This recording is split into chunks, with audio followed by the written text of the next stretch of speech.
আসসালামু আলাইকুম everyone, welcome to Anamika's kitchen. বাংলাদেশে কিন্তু এখন এই চিকেন গ্রিলটা কিন্তু খুবই জনপ্রিয় হয়ে উঠেছে। বাচ্চা থেকে বড় সবাই কিন্তু এটা খুবই পছন্দ করে। তাই আজকে আমি আপনাদের তৈরি করে দেখাবো কিভাবে বাসায় হুবহু রেস্টুরেন্টের মতো করে এই চিকেন গ্রিলটা তৈরি করে নেবেন। তো চলুন শুরু করা যাক আজকের রেসিপি। প্রথমেই চিকেন গ্রিলটা তৈরি করার জন্য আমি এখানে প্রায় 1 কেজি ওজনের একটা মুরগি নিয়ে নিয়েছি। এটা আমি ধুয়ে পরিষ্কার করে নিয়েছি। এরকম 1 কেজি বা 1.5 কেজি মুরগি দিয়ে কিন্তু এই গ্রিলটা খুব সুন্দর হয়। এরপর এটাকে একটা ধারালো ছুরি দিয়ে এর বুকে কয়েকটা দাগ কেটে নিব। পুরো চিকেনে যেখানে যেখানে মনে হয় যে মশলা ভেতরে যাবে না সেখানে সেখানে আমি এভাবে ছুরি দিয়ে খুব ভালো করে কেটে নেব। খুব বেশি করে কাটার দরকার নেই, 1 ইঞ্চি পরিমাণ করে কেটে নিলেই হবে। এতে করে আপনার মশলাগুলো কিন্তু চিকেনের ভিতর ঢুকে যাবে। খুব সুন্দর করে এটা ম্যারিনেট করলে ভিতরে কাঁচা থাকার কোনো চান্সই থাকবে না। এবার আমি পুরোটা খুব সুন্দর করে কেটে নিব। যেখানে যেখানে একটু মোটা অংশ আছে সেখানে খুব ভালো করে কেটে নিয়েছি। এখন এটা একটা সাইডে রেখে দিব, দিয়ে আমরা এটার ম্যারিনেট করা মশলাটা তৈরি করে দিব। এখানে আমি নিয়েছি 1/4 কাপ পরিমাণ পেঁয়াজ বাটা, 1/4 কাপ পরিমাণ নিয়েছি টক দই। এরপর এখানে আমি দিব মশলা। এখানে আমি 1.5 টেবিল চামচ পরিমাণ লাল মরিচের গুঁড়ো নিয়েছি। এখানে নিয়েছি হাফ চা চামচ পরিমাণ জিরে গুঁড়ো এবং হাফ টেবিল চামচ পরিমাণ ধনিয়ার গুঁড়ো। মরিচের পরিমাণটা আপনারা আপনাদের ঝাল অনুযায়ী আপনারা কম বেশি করতে পারেন। এরপর এখানে দিব 1.5 টেবিল চামচ পরিমাণ আদা রসুন বাটা।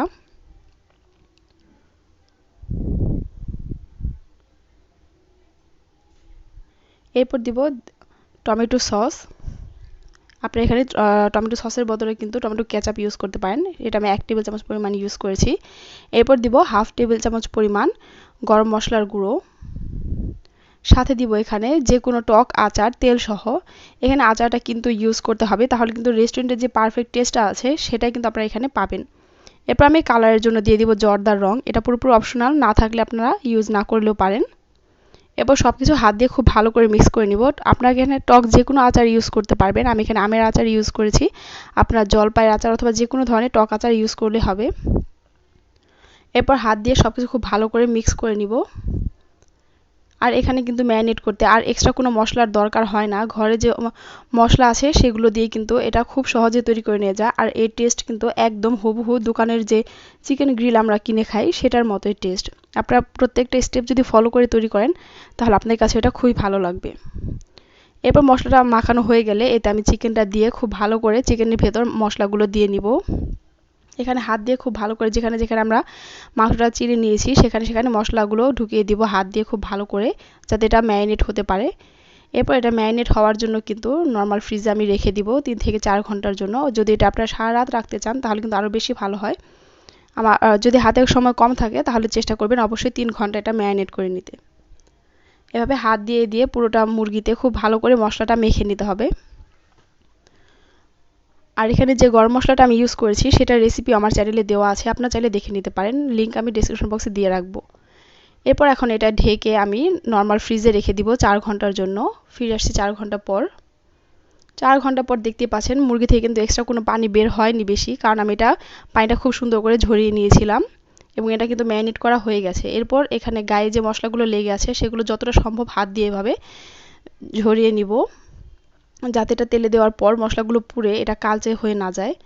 এরপর এর পা দুটো এভাবে একটা সুতো দিয়ে বেঁধে দিব, যাতে এটা ভাজার সময় আমার সমস্যা না হয়। পাটা 2 সাইডে ছড়িয়ে গেলে কিন্তু ভাজতে সমস্যা হবে। তাই এইভাবে এটা বেঁধে নিলেই খুব সুন্দরভাবে ভেজে নেওয়া যাবে।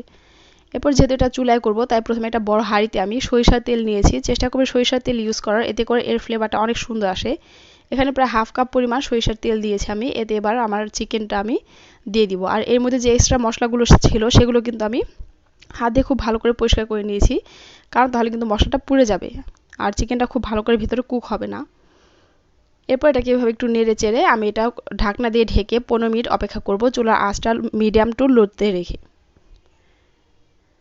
এরপর যে চুলার আঁচটা বেশি রাখা যাবে না, তাহলে উপরটা পুড়ে যাবে, ভেতরটা কুক হবে না। 15 মিনিট পর দেখতেই পাচ্ছেন এটা কিন্তু অনেকটাই কালারটা চেঞ্জ হয়ে এসেছে। এবার এটাকে দুটো চামচের সাহায্যে ভাবে উল্টে দিব। এই কাজটা খুব সাবধানে করতে হবে, নয়তো হাতে কিন্তু পুড়ে যেতে পারে। দুটো চামচের সাহায্যে এভাবে করলে এটা খুব ইজি হয়। এভাবে উল্টে দিয়ে আমি আরেকটা পাশ ঠিক একইভাবে 15 মিনিটের জন্য ভেজে নিব।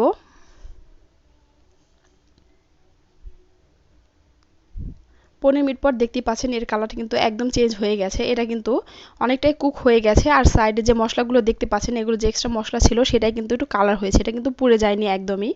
চুলার আঁচটা যেহেতু মিডিয়াম টু লোয়ে আছে, এই আঁচেই থাকবে সারাটাক্ষণ। এটা হতে খুব বেশি একটা সময়ও লাগবে না। আর এটা এভাবে একটু পরপর এখন আমি 5 মিনিট পর পর এভাবে উল্টে পাল্টে খুব ভালো করে ভেজে নিব। প্রত্যেক সাইড এভাবে একবার করে দিয়ে ঢেকে দিব এবং ভেজে নিব। এটা প্রায় হয়ে গেছে, 50%-এর বেশি এটা হয়ে গেছে। এখন এরপর যে আমরা যে মশলাটা তৈরি করে রেখেছিলাম সেখান থেকে অল্প কিছু মশলা নিয়ে এর উপর দিয়ে দিব। আর বাকি যে মশলাটা আছে সেটা কিন্তু ফেলে দেওয়া যাবে না। সেটা দিয়ে আমি কিভাবে আপনাদের ঘরেই মশলাটা তৈরি করে আপনারা খেতে পারবেন সেটাও দেখিয়ে দিব। তার জন্য পুরো ভিডিওটি দেখতে থাকুন। এভাবে এটা উল্টে পাল্টে প্রত্যেক পাশে আমি মশলা ব্রাশ করে দিব এবং ভেজে নিব। এটা হতে আমার প্রায় 50 মিনিটের মতো সময় লেগেছে, যেহেতু আমি খুব লো হিটে করেছি এবং এটা কালারটাও একদম পারফেক্ট ছিল, বেশি পুড়েও যায়নি, ভেতরটাও কিন্তু কাঁচা ছিল না। এভাবে ঢেকে ঢেকে আমি এটা 5 মিনিট পর পর উল্টে দিয়েছি এবং এটা খুব ভালো করে ভেজে নিয়েছি। দেখতে পাচ্ছেন এর চিকেনটা কিন্তু একদম কুক হয়ে গেছে আর এর কালারটাও আমার কাছে এখন পারফেক্ট লাগছে। এই পর্যায়ে এটা আর ভাজার দরকার নেই। আপনারা যদি আরেকটু কালার করতে চান করতে পারেন, কিন্তু আমি এই পর্যায়ে এটা তুলে নিব।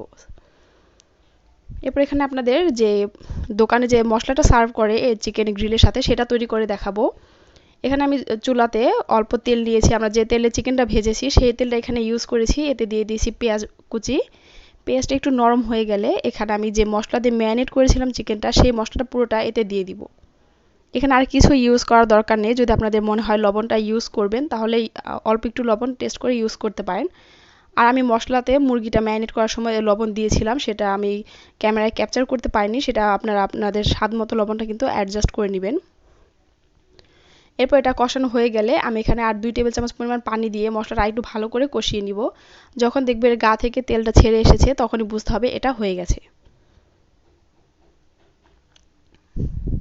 এটা এখন আমি সার্ভ করে নিব। দেখতেই পাচ্ছেন আমাদের চিকেনের কালারটা কিন্তু একদম পারফেক্ট এসেছে। এটা এখন আপনারা নান রুটির সাথে সার্ভ করতে পারেন। এর টেস্টটা দোকানে যেরকম আমরা চিকেন গ্রিল খাই ঠিক সেরকমই কিন্তু হয়েছে। আপনি এটা বাসায় অবশ্যই ট্রাই করবেন। এত সহজে যে বাসায় চিকেন গ্রিল তৈরি করা যায় এটা তৈরি না করলে কিন্তু আপনারা বুঝতেই পারবেন না। আর এই ভেতরটাও কিন্তু একদম কাঁচা ছিল না আর খুব বেশি ড্রাইও ছিল না, একদম সফট আর জুসি একটা ভাব ছিল। বাসার সবাই কিন্তু এটা অনেক পছন্দ করবে যদি আপনারা একবার তৈরি করে দেখেন। খুবই কম খরচে এবং খুবই অল্প মশলায় কিন্তু এই এত মজার একটা খাবার বাসায় তৈরি করে নেওয়া যায়।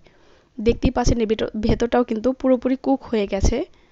এখন এটা আপনারা যে কোনো ধরনের রুটি অথবা নান রুটির সাথে এটা কিন্তু সার্ভ করতে পারেন। আশা করি আমার ভিডিওতে আপনাদের ভালো লেগেছে। এরকম আরও ভিডিও পেতে আমার চ্যানেলটি সাবস্ক্রাইব করে পাশেই থাকবেন এবং আমার ভিডিওতে একটি লাইক করবেন। ধন্যবাদ। আল্লাহ হাফেজ।